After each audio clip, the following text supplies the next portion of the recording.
Hey, welcome to this episode of the Note Closure Show. As always, Scott Carson, jacked up to be here today. Today's episode, I want to talk about a specific way that I see a lot of investors struggling. And one of the things as we decide and grow as real estate investors, we often realize that we have to start marketing things. We have to start reaching out and doing things a little bit differently, especially if you don't have your own money. If you need OPM, other people's money, you've got to start investing earlier, sooner than later, right? You can look at all these deals, get all educated, but if you don't have people to reach out to as far as a list or marketing database to start sharing what you're doing to get people interested in what you're doing, you're really going to be behind the eight ball. And you have to embrace this early on. Otherwise, you're really just pretending and running in place without really finding success by pulling the trigger and getting deals funded. Now, one of the most important lessons I learned very early on from some of my mentors, Bob Leonetti, Jimmy Kayla, Roland Frazier, a few others, was the importance of my database, okay?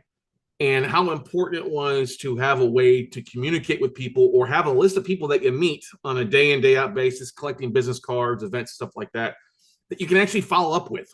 All right. And a lot of people struggle with this. I mean, if you're working for in a different career and you're working at a job, you may not be emailing out that, the client database of that company on a regular basis. You may be doing your job as a consultant or whatever your position is and just have getting paid an hourly rate. You're not paid to market. Well, when you become an entrepreneur, you've really got to embrace that real estate side of things. If you don't have a database, it can often feel like you're facing this huge mountain, this Everest, with the deals at the top, and you're wondering, how the heck do I get there? So this episode is dedicated to really 5 ways to help you build a database of investors to help you get deals funded, how to grow your database in 2024. And it's just different than what it's been in the past. I mean, obviously, you're going to collect business cards and hopefully you put it into something. By putting it into something, at the minimum, you need to be putting things into an Excel spreadsheet. That way, if you need to copy paste, you can copy paste it to your Gmail account or whatever. But you need to get probably a professional, email account, sign up for email through Google or get a domain through GoDaddy or something like that you're hosting that through. That's one of the most important things is start to look at professional versus sending like Tiger Lily 05, or I like big butts 69 at hotmail.com or the whatever, AOL. You've got to come into the 21st century and at 2024, having that domain is one of the first things that's very important. I mean, I can smell a joker broker, somebody's inexperienced by looking at their email address pretty fast. Now I get it. We've all got personalized emails. I still use onescottcarson@gmail.com because I've used it for years. It's still effective, right? But you've got to update it and move into the 21st century. And so beyond just that is getting a CRM, some sorts of things like maybe it's Constant Contact or MailChimp or Keep, which is what we like to use, something that you can mass email out or set up something so people can opt in off your website or having a website or something that you can still put people into that you can email out and market to on a weekly or bi-weekly basis or bi-monthly, or some people just do it whenever or never do it. It's so important. And when I ask people at our different events and classes how often they email to their database, less than 10% do it on a monthly basis. That means 90% really isn't doing it at all. And it's such an unfortunate thing. That's why you have a very low success rate in real estate, because they don't understand the need to market. They don't understand the need to build a database of people, like-minded individuals, people that could potentially be funding sources, or people could be buyers or sellers from you.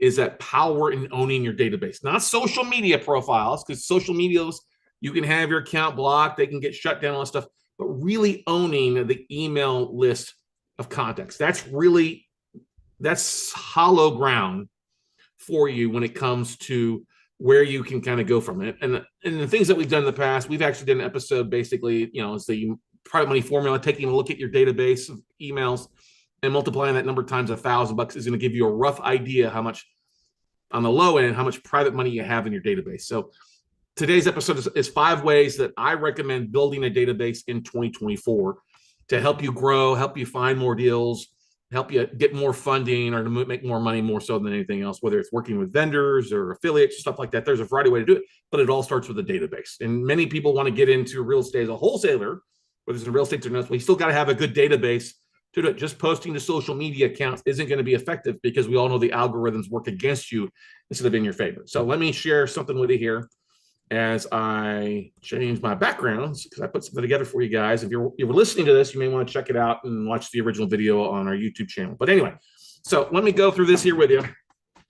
What I recommend, these are the top 5 ways that I would use to build a database. And it's different a little bit. Like LinkedIn is the #1 source that I would use if you have nowhere else to begin, is LinkedIn. And going on there, because it is still an easy way to find real estate investors by you just typing a real estate investor in the state or even the city that you're in.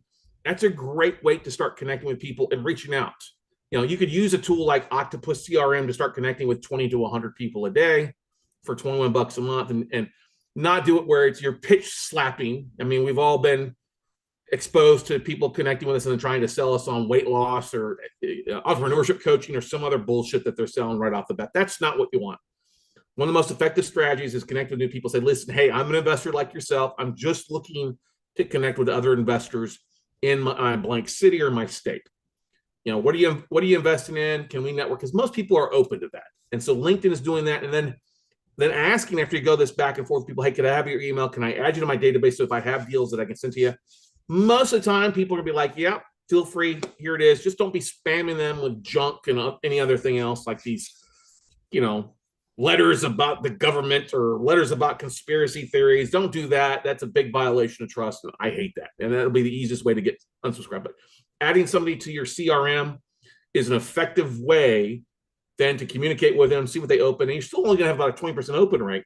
But still, LinkedIn is a great way to connect really quickly with the right people you want to connect with. There's real estate investors, note buyers, private investors. We use it for asset managers, all sorts of stuff. Other vendors, it's literally the #1. That's why it's up there. Just using it and having a free account is good enough, but it takes time. It's going to limit the amount of connections you can make on a daily basis. But still, if you can connect with 20 people a day in just a few minutes, it's still more effective than going out and trying to make 20 new people and just organically out walking around and recruiting and stuff like that. So LinkedIn, #1. #2, it's everybody's favorite thing is events. Going to a conference, going to a workshop, going to your local RIA club. It's still very effective. All right. With more things being online, there's still ways for you to do that to connect with people. I like leveraging events that I don't even go to. How do I do that? Well, I try to find who the speaker list is and who's the speakers and connect with them through LinkedIn, through their social medias, and connect with them that way. I look at people that are sharing a hashtag or who went to an event that I didn't go to and connect with them on social media, and then like booking a phone call through my Calendly link to get them to book a call to talk with them. Then I capture their phone number and email, and then they're on my database.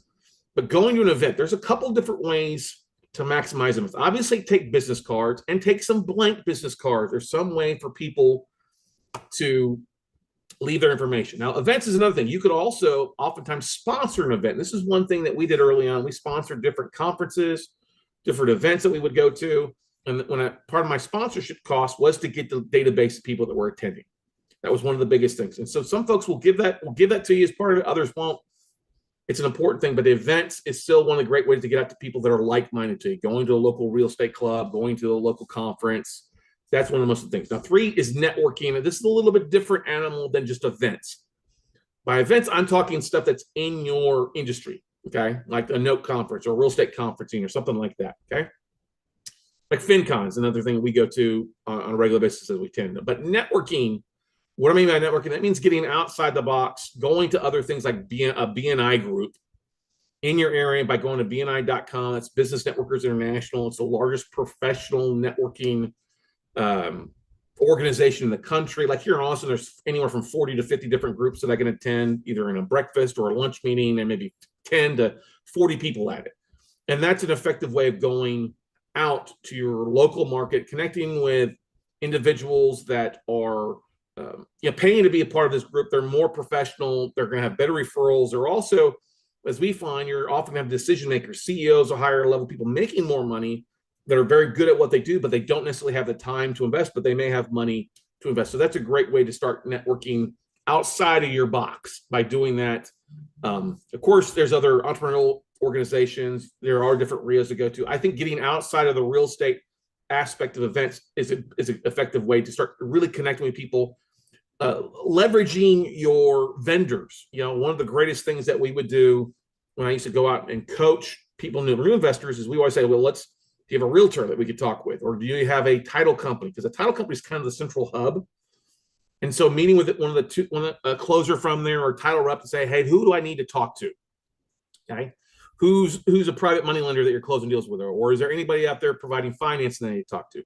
That's an effective form of networking. Looking at your vendors. Oftentimes, IRA companies will have networking events that are different than a sponsored event, or a hard money lender may have an event.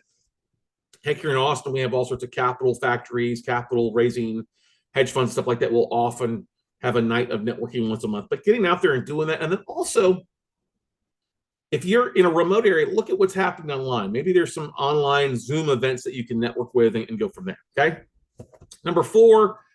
You can actually buy a list of leads in a lot of cases. You can use a service like Melissa Data or exactdata.com, or heck, I get bombarded every day by a third party.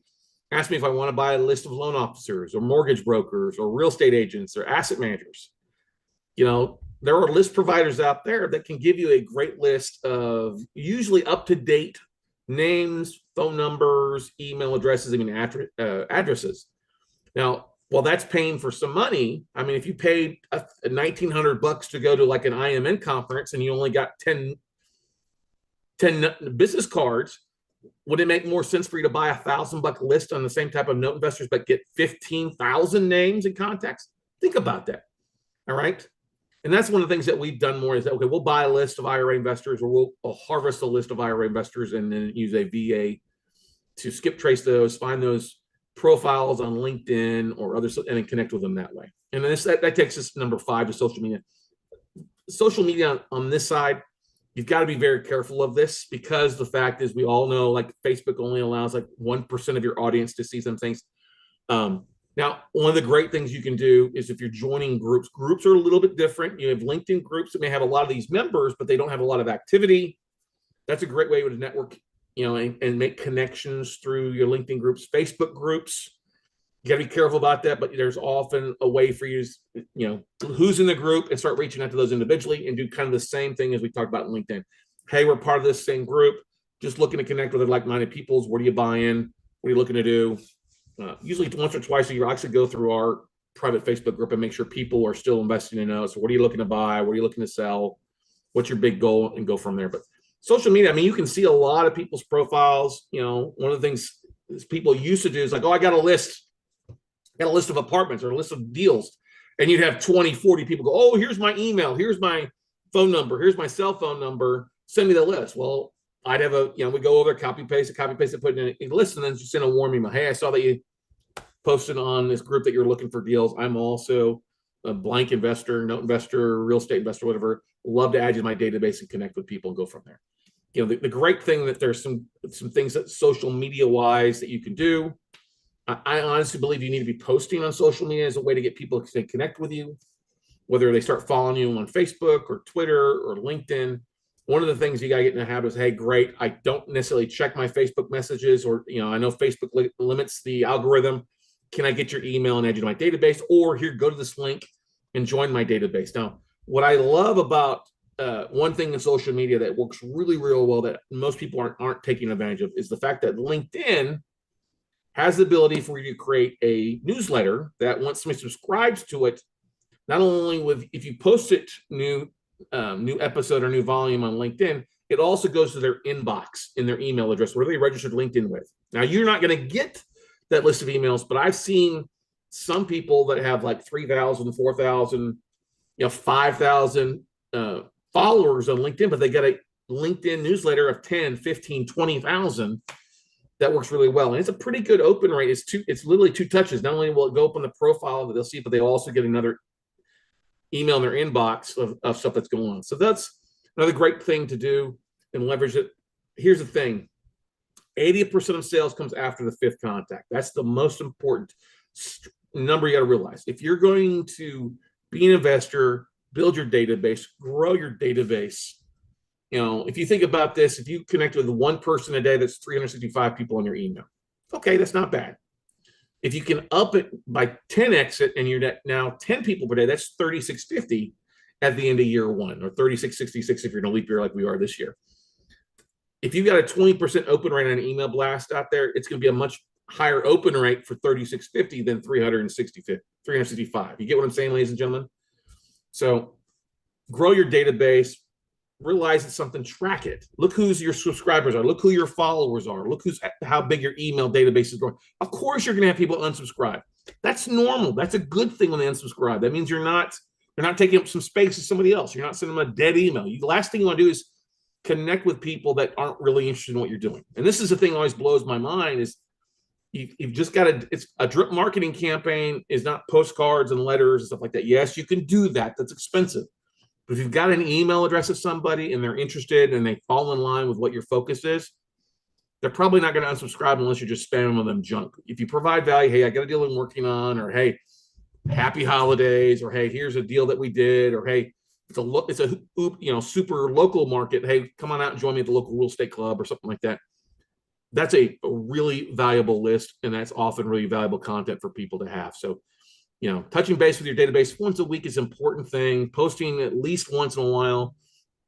But here's the thing: leverage all of these 5 things. Leverage them on a daily basis or weekly basis, and look at your network. I get it. If you're still working full time, you're not necessarily going to have time to post or go and attend a lot of things. I get it. Let's pick 1, 2, or 3 things. LinkedIn, you can do all the time. Networking after hours on the weekends around your job or career. Obviously, if you got a family, you got to figure that out too. But worst case, if you don't do that, then it might make more sense for you to buy a list and go from there, or pay to advertise or pay to promote stuff on social media. And there's a variety of ways to do it. As always, guys, I'm glad to talk with you, share some more secrets. Feel free to book a call with me at talkwithscottcarson.com. That's talkwithscottcarson.com.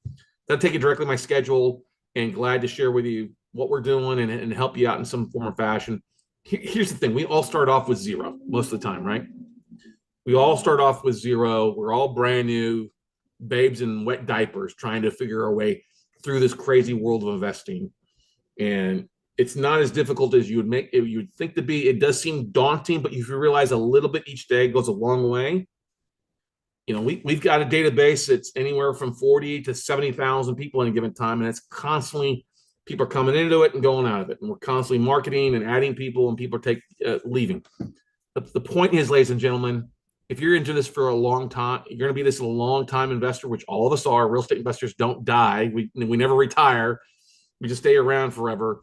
Realize that your database is going to be an ever-growing organism that is going to grow with you, but it's also going to be one of your most valuable resources that can help you in business and help you whatever you're doing, any type of investing is one of the most valuable things you can do. So go out, take some action, start marketing, start building your database, growing your database, track it monthly, quarterly basis, end of the year. And I guarantee if you do a little bit each day, at the end of the year, you're going to look back like, wow, I've got this many people in my database. Wow, I've got this many people in my database. It will be a whole lot easier for you to find deals, raise capital, and make more money as a real estate investor, or whatever you choose to do with it. So go out, take some action, everybody, and we'll see you in the top. Have a great day.